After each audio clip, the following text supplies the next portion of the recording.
Las iglesias se enferman.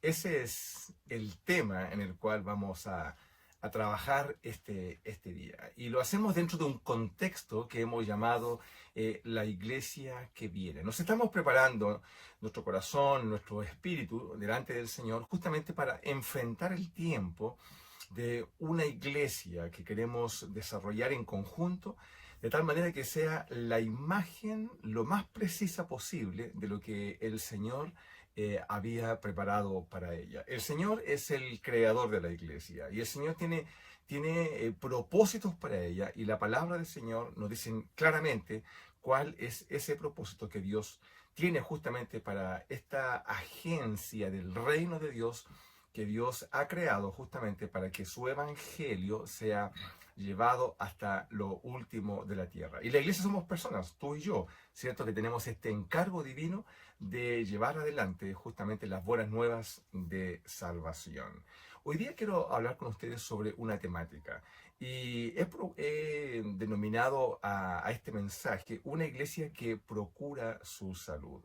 Vamos a hablar justamente de salud de la iglesia, lo cual significa al mismo tiempo hablar, ¿cierto?, de su enfermedad. Para eso vamos a ir al libro de Apocalipsis, en el capítulo 2 en particular. ¿Por qué? Porque ahí vamos a ver una experiencia de una iglesia en particular, una iglesia que tuvo un comienzo extraordinario a través del ministerio de Priscila, de Aquila, de Apolos, hombres, compañeros, amigos del apóstol Pablo, ¿cierto?, que pusieron el fundamento para una iglesia simplemente gloriosa que impactó toda el Asia. Fue impresionante todo lo que desarrolló, el impacto que tuvo esta iglesia en sus comienzos. Pero las iglesias se enferman, ¿m? Y esto es un hecho constatable. Yo sé que no es fácil para muchas personas aceptar que su congregación está enferma. Yo he asesorado iglesias en las cuales la conclusión evidente, en razón de lo que uno observa, ¿cierto?, de lo que es constatable a la luz de la palabra de Dios, es que las iglesias se enferman. Pero es muy difícil, particularmente para la clase dirigente de la iglesia, aceptar que su congregación se enferma. ¿Qué significa que se enferma? Que en algún momento y por muchas razones, las iglesias pierden este equilibrio en algún área de su desarrollo ministerial. Se desbalancean en alguno de los ámbitos del ministerio y con ello ven amenazada, por tanto, su efectividad. Es decir, se vuelven ineficaces en la tarea para la cual Dios les ha encomendado. Es decir, no hacen lo que se supone que tienen que hacer. Pues bien, ahora, ese es un hecho, una lectura, ¿cierto? La pregunta es, ¿se podrán mejorar las iglesias que por alguna razón han perdido este equilibrio? ¿Será que hay enfermedades que pueden ser tratadas y hay otras que lisa y llanamente son enfermedades terminales que tienen el potencial, por ejemplo, de que esa iglesia pueda incluso desaparecer? Ah, Son preguntas, creo yo, importantes que deberíamos hacernos justamente tú y yo, que amamos la iglesia del Señor y que tenemos razones fundadas, ¿cierto?, para permanecer en ella, porque es lo que entendemos que el Señor nos ha llamado a hacer. Bueno, vamos a ver un ejemplo, como les decía, de una iglesia, la iglesia de Éfeso. Una iglesia que para cuando recibe esta carta que vamos a leer ahora, una porción de ella, esta iglesia ya tenía unos 40 años de edad. Es decir, creo que se parece mucho a un conjunto, a un promedio importante de iglesias que tú y yo conocemos, y quizás nuestra propia iglesia, que ya tiene algunos años, algunas décadas de funcionamiento, y que ha pasado por distintas etapas, distintos procesos, e incluso han pasado distintas personas. Ya no son las mismas personas del comienzo, ni son las personas que estuvieron quizás en alguna etapa en particular, y tampoco son las personas que están hoy día. Pues bien, vamos a leer Apocalipsis capítulo 2. Dice, escribe el ángel de la iglesia en Éfeso. Es una carta para esta iglesia, la misma que tú conoces y que tiene otro libro, ¿no? Dice, el que tiene las 7 estrellas en su diestra, el que anda en medio de los 7 candeleros de oro, dice esto. Es una revelación, estamos en el Apocalipsis, es un lenguaje apocalíptico, es un género literario apocalíptico, y lo que nos habla de símbolos que, que quieren expresar, ¿cierto? Una idea, una imagen de lo que Dios quiere transmitirle a las iglesias. Y el que está hablando es Jesucristo mismo. Los símbolos han sido explicados en el capítulo 1 y dice que Jesucristo mismo, que anda en medio de las iglesias, ¿cierto? De los candeleros. Entonces la iglesia tiene, el Señor tiene un mensaje para ella. Y dice lo siguiente para la iglesia de Éfeso. Dice, yo conozco tus obras y tu arduo trabajo y paciencia. Y dice, y que no puedes soportar a los malos y has probado a los que se dicen ser apóstoles y no lo son. Y los has hallado mentiroso. Incluso añade más elogios para esta iglesia y dice, y has sufrido y has tenido paciencia y has trabajado arduamente por amor a mi nombre, dice Jesús, y no has desmayado. Cualquiera que lee estas primeras palabras o recibe la evaluación directa del Señor Jesucristo sobre aquellas características de su iglesia, lo que lee aquí es extraordinario. Es decir, cualquier iglesia quisiera tener esta evaluación de lo que el Señor dice. ¿Por qué? Porque evidentemente todo lo que hemos leído son elogios importantísimos que vienen de boca del Señor Jesús, quien tiene el juicio correcto, la evaluación correcta, precisa, verdadera de las iglesias, de todas las iglesias. Tu iglesia y mi iglesia, ¿cierto? Están y van a ser siempre evaluadas por el Señor Jesús. Tú y yo trabajamos en ella, tú y yo desarrollamos ministerio en ella y podemos tú y yo tener una evaluación, si es que efectivamente tenemos esa inquietud, ¿no?, de evaluar el trabajo que estamos realizando. Pero hay una evaluación que es por sobre todas las evaluaciones, que es fiel y verdadera, y es la que viene, ¿cierto?, del Señor Jesús. Y cuando el Señor Jesús evalúa en la primera parte a esta iglesia, lo que dice aquí es digno de elogio. Y yo creo, y a mí me encantaría, que el Señor me dijera todo esto, ¿cierto? Que somos una iglesia que tiene que Dios conoce perfectamente todo lo que hemos desarrollado y tiene una buena evaluación de ello. Claro, porque el primer punto que te quiero señalar es que las iglesias que procuran su salud, que tienen un interés manifiesto real sobre la salud de su iglesia, saben que tienen cosas buenas ante los ojos del Señor. No todo es malo, ¿no? Saben que tienen cosas buenas. Por ejemplo, que Dios tiene conocimiento de lo que ellos han realizado, que conoce su arduo trabajo y paciencia, es decir, han vivido situaciones difíciles, penosas, complejas, y sin embargo han salido adelante a través de una actitud, ¿cierto?, de fe.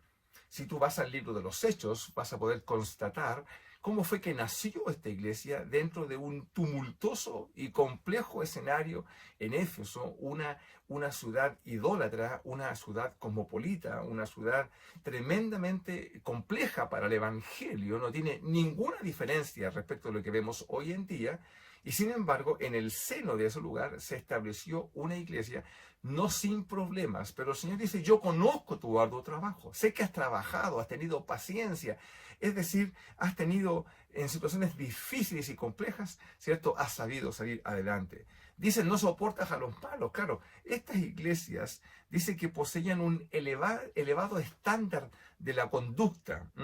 Es decir, eran sensibles al pecado, ¿ya? Y se mantenían fieles y puros como iglesia dentro de un contexto de impureza, se mantenían puros delante del Señor. Creo que esto es muy elogiable, particularmente hoy en día, en el mundo en el cual tú y yo vivimos, un mundo donde la verdad ha sido completamente relativizada, cada uno tiene su propia verdad, y entonces la verdad, la palabra del Señor, ¿cierto?, que es la verdad con mayúscula, ha sido menospreciada, incluso dentro de algunas iglesias, muchas iglesias, la verdad se ha relativizado y todo entonces se ha hecho muy difícil para que la pureza del Evangelio siga adelante porque las mismas personas que conforman la iglesia han relativizado su propia moral.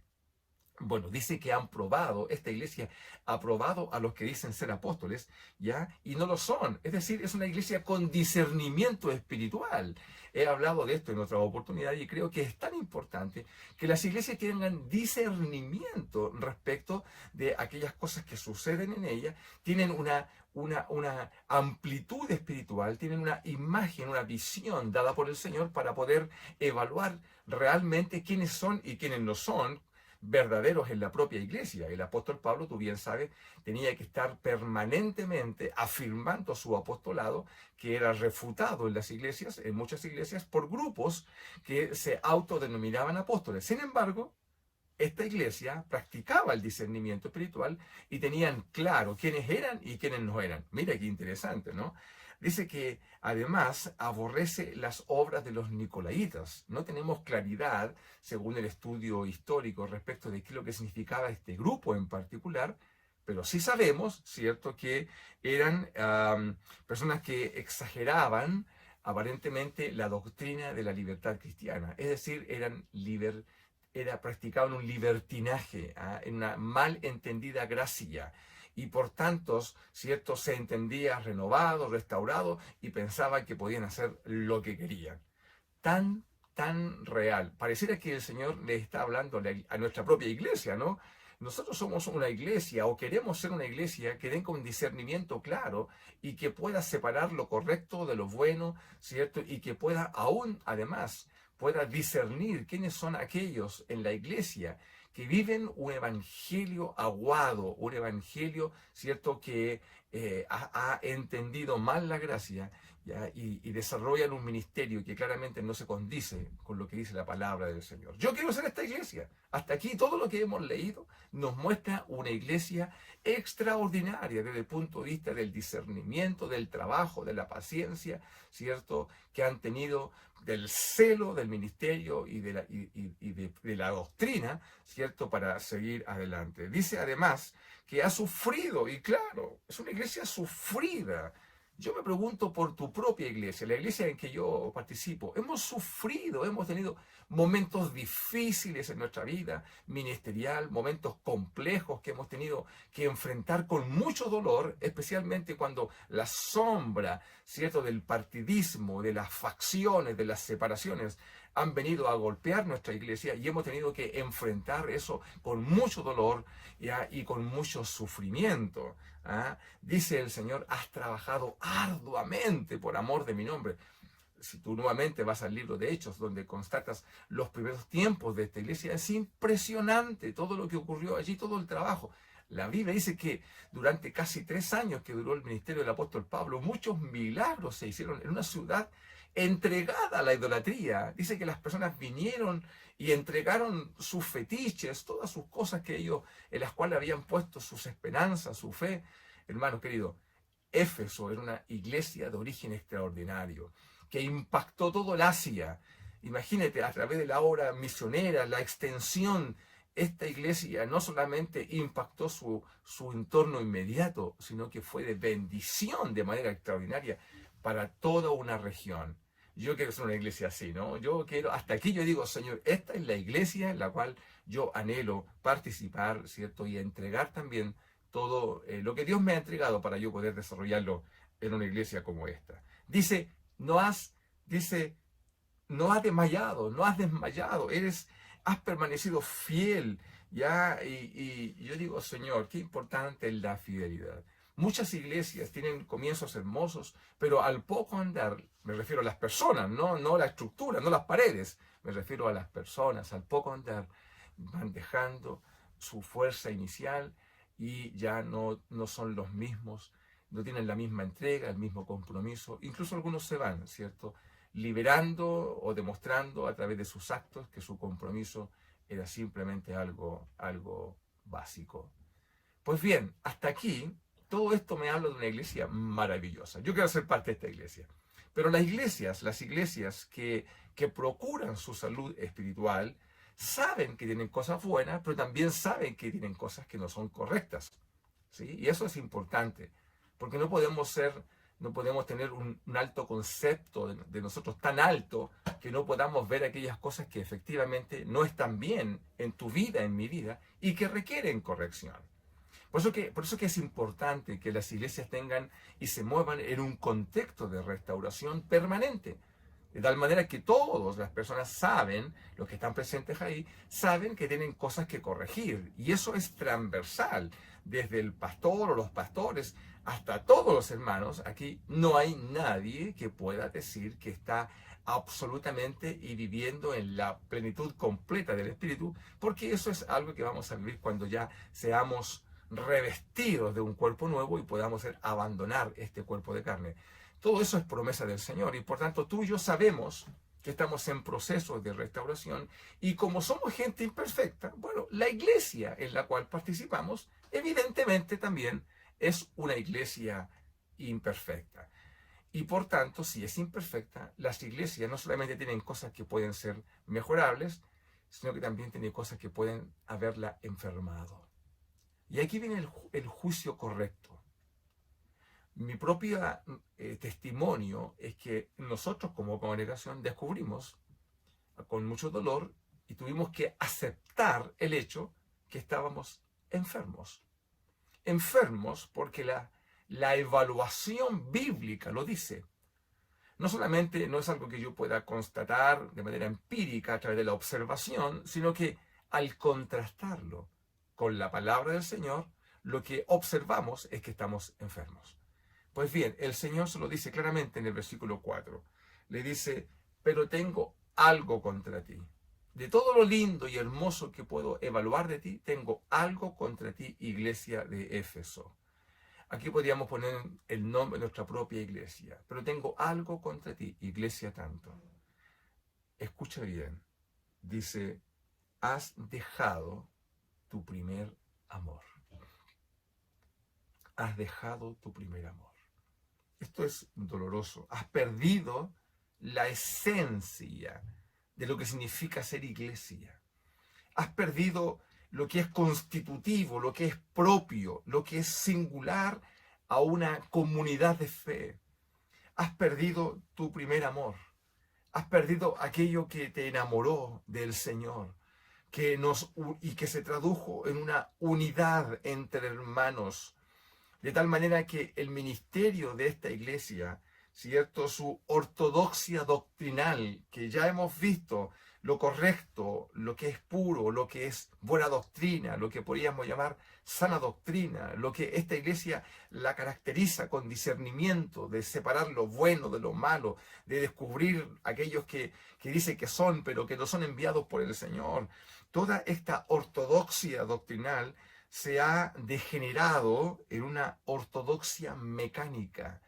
Es una iglesia que ha perdido la fuente de lo que mueve, es el combustible que mueve esta máquina ministerial, ¿cierto? La han perdido y se llama amor. Han perdido la esencia, el ingrediente básico que caracteriza a la iglesia.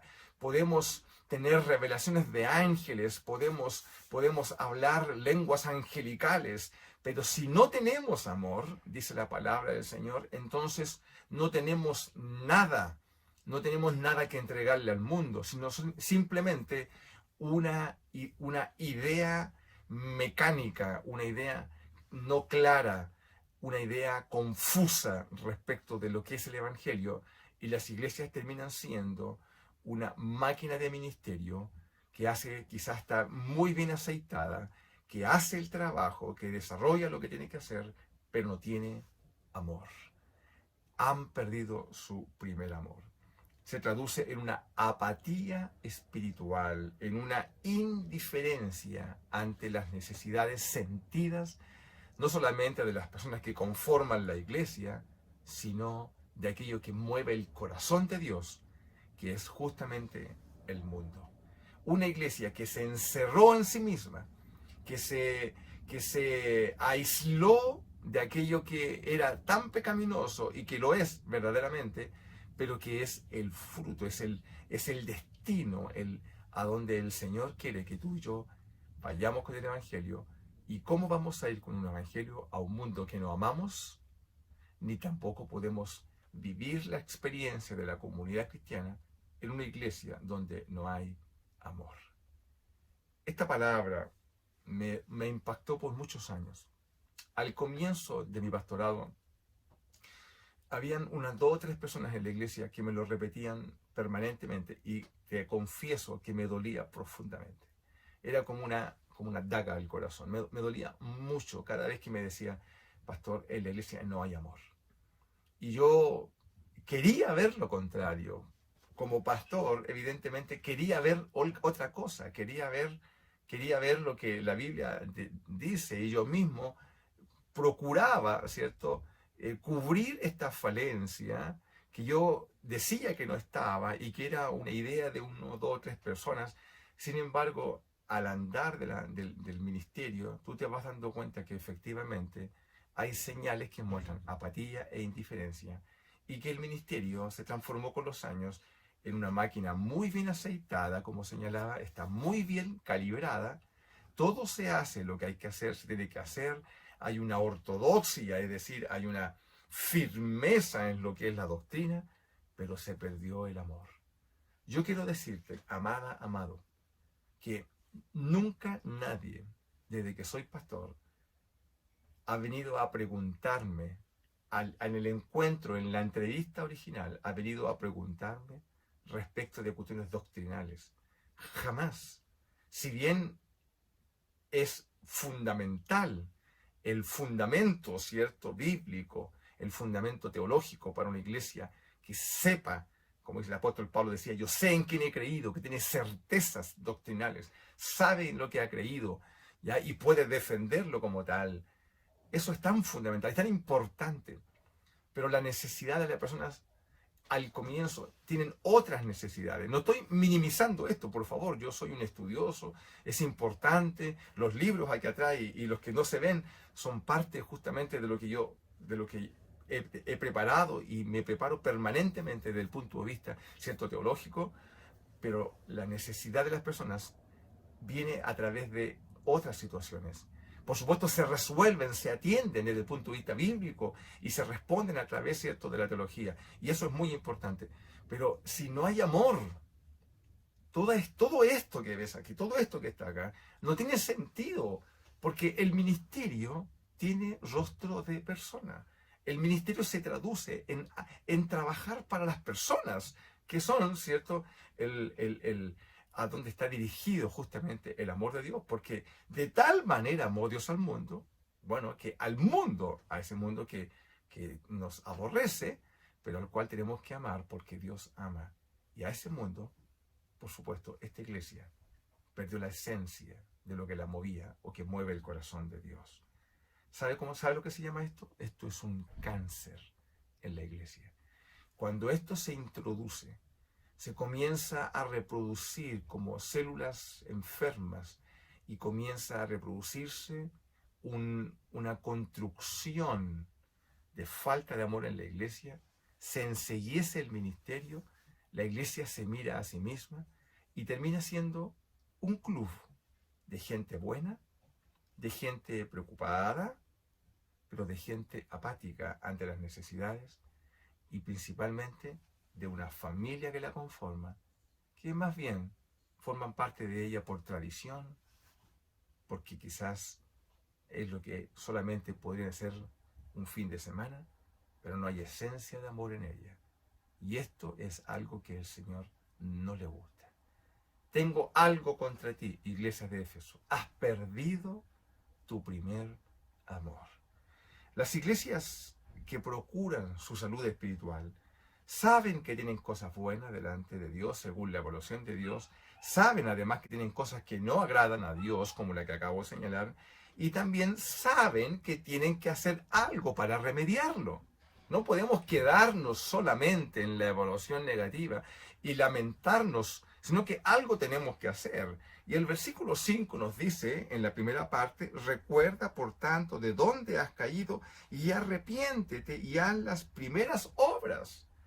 La prescripción de Dios, ¿cierto?, para esta iglesia es bien clara. Primero, recuerda de dónde has caído. ¿ah? Cuando el amor era la característica, algo que los definía, algo que movía, que los impulsaba, que apasionaba vuestros corazones cuando partieron la iglesia, eso, vuelvan a ello, vuelvan a ese amor fundacional.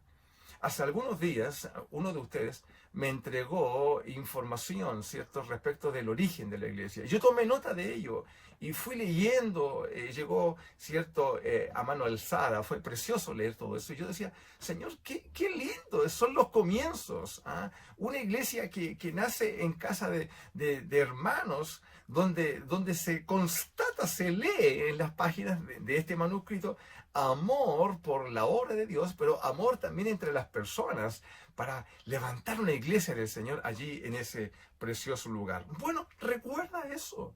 Recuerda de dónde caíste. Estabas en una situación que trajo impacto importante y diríamos global, ¿no? En la región donde estaba esta iglesia, en el Asia, que la gente era conmovida, era tan impactante el ministerio en su comienzo, ¿cierto? Que la gente venía a la iglesia y entregaban sus cosas, sus fetiches, los entregaron porque habían sido impactados por el amor de Dios, traducido o mostrado o instrumentalizado a través de qué cosa, del amor de los hermanos.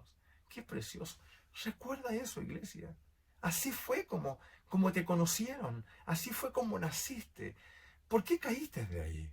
En segundo lugar, arrepiéntete. El arrepentimiento, y esto no es lamentar, no llorar, no. El arrepentimiento es tener un cambio en la manera de pensar, porque si cambiamos nuestra manera de pensar, vamos a cambiar nuestra manera de actuar. Y en este caso, el apóstol lo que está diciendo es arrepiéntanse, es decir, cambien, evalúen lo que están haciendo, evalúen y acepten que están enfermos y tomen una acción. Y la acción, si esto es que esto, a lo primero es que la manera de cambiar de ustedes respecto de la propia salud o de la autoevaluación que tienen, es que debe ser transformada, porque se están autoengañando. Arrepiéntanse, es un tema, cierto, de evaluación. Pues bien, y además, vuelvan a las primeras obras. Todas aquellas que yo les dije, ¿cierto? El Señor dice, yo conozco tu arduo trabajo, tu paciencia, tus obras, que has trabajado por amor de mi nombre, que tienes un discernimiento extraordinario. Bueno, vuelve a todo eso, pero añádele el ingrediente fundamental que necesita ser incorporado para que esto tenga sentido. El amor de Dios, el amor entre hermanos, porque si no, esto va a ser solamente, ¿qué cosa? Un grupo de personas, ¿cierto?, que tienen ideas comunes, y esto no tiene ninguna diferencia de un club social a la manera como tú y yo lo conocemos. Creo que es muy importante que esto sea reconocido e incorporado por nosotros en este ejercicio y que algo tengamos que hacer.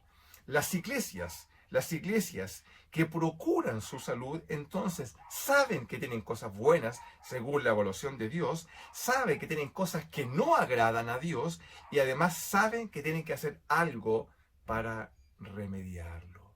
Tú sabes eso. Pero hay algo más, y es lo último. Debes saber, iglesia, debes saber que no atender la petición de Dios respecto a la prescripción de Dios para este caso, debes saber que tiene consecuencias. Dios mismo anticipa, y mira cómo lo dice en el versículo 5, si no vuelves a las primeras obras, si no te arrepientes, si no, vendré pronto a ti. Yo mismo, dice el Señor, vendré y quitaré el candelero de su lugar si no te hubieres arrepentido. El candelero en el capítulo 1 se refiere a la iglesia, representa a la iglesia. Lo que el Señor está diciendo, escucha bien esto, si no te arrepientes, yo mismo, dice el Señor, yo mismo vendré y quitaré la iglesia. Es decir, el Señor mismo la terminará. Porque no tiene sentido para lo que el Señor la ha creado. La conclusión es que la historia muestra que esta iglesia dejó de existir. En algún momento ya no existió más. Es tan importante el amor de Dios como ingrediente básico, como para que una iglesia como esta iglesia tan importante, por causa de la ausencia de este ingrediente de amor entre ellas, pueda llegar a desaparecer, el registro histórico y la palabra de Dios nos dice que así es. Querida iglesia, arrepintámonos, reconozcamos que el Señor es dueño de la iglesia y volvamos a las primeras obras que agradan a Dios y volvamos a ser la iglesia que Dios tanto anhela para que impacte este mundo. Amén. Padre, en el nombre de Jesús oramos y te pedimos que tu Espíritu Santo siga hablándonos el resto de este día y podamos completar la evaluación que necesitamos hacer para ser la iglesia que está en tu corazón. Oramos en el nombre de Jesús. Amén. Dios te bendiga, iglesia. Un gran abrazo.